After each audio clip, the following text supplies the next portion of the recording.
All right, cherubs, listen up. I've got count of five plays to go over for you. All right, you taking notes? No, you're not? All right, go ahead and take notes. All right, let's start for no particular reason. I guess we're going to do them in alphabetical order. Well, no, we're not. Almost in alphabetical order. Here, we'll do them in alphabetical order here. Okay, we've got Bloody Andrew Jackson. Let me tell you the good news and the bad news about this one, and it's mostly good news. I saw this downtown at the Public Theater, and I saw it not very long ago. It's the story of our seventh president, Andrew Jackson, and it is very resonant with today, and that he was viewed as a populist president, and people in Washington were viewed as completely out of touch with the country, and they were worried about people coming across the border and taking jobs, and hello! Andrew Jackson is played by Benjamin Walker, who is absolutely electric.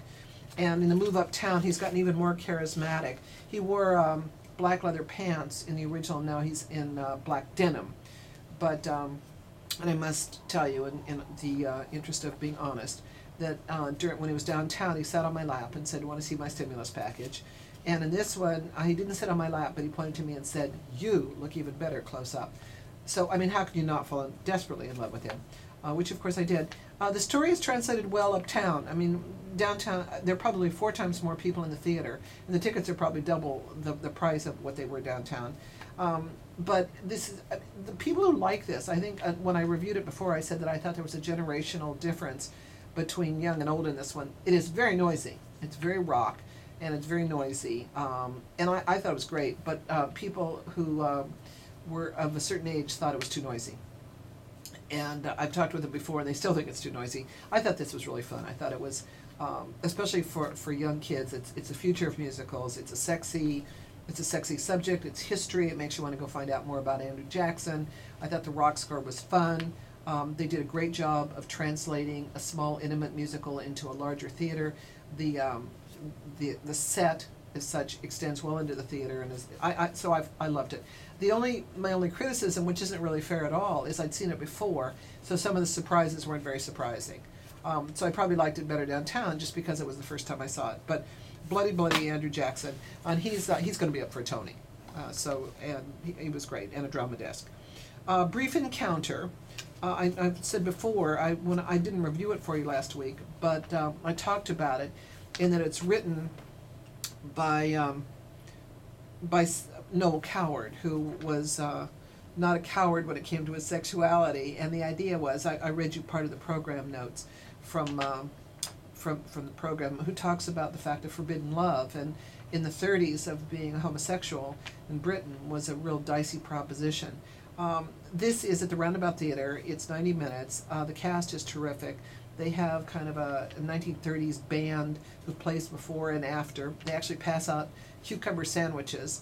I basically liked this, and what it made me understand, which is why one of the reasons I gave it a really positive review, is it made me understand why people get involved in affairs. It's not the sex, and it's really not even the affection. It's the ability to start over new and walk away from your life.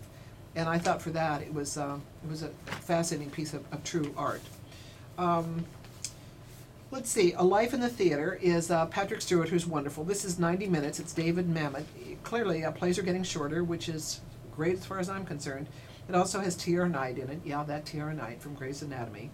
And it's David Mamet. When Patrick Stewart walks out on stage, you think, because he's so electric and he's so much fun to watch.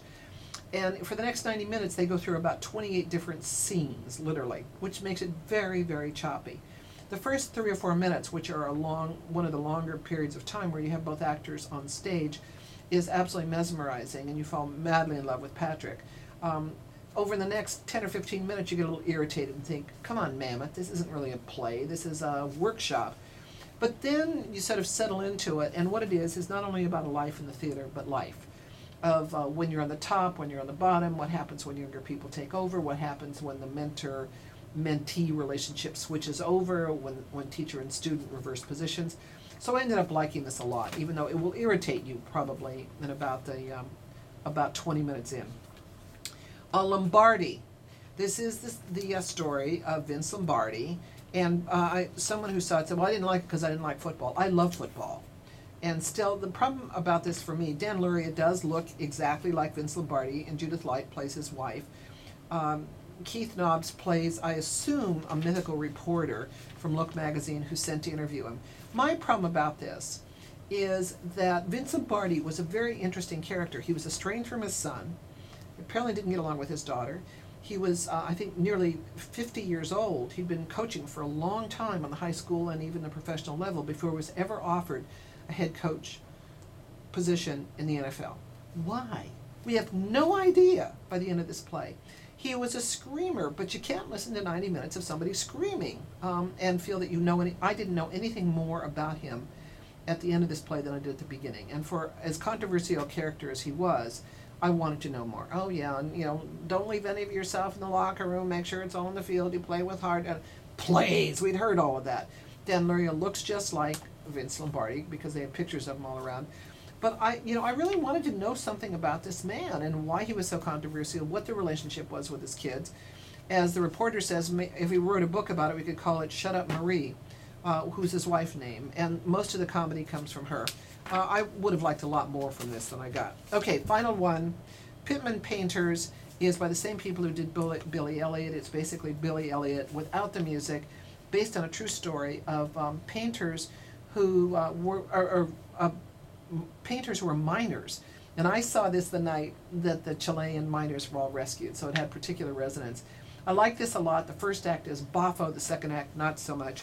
So what would be my pick of all of these? Probably Andrew Jackson, but all of them are worth your while.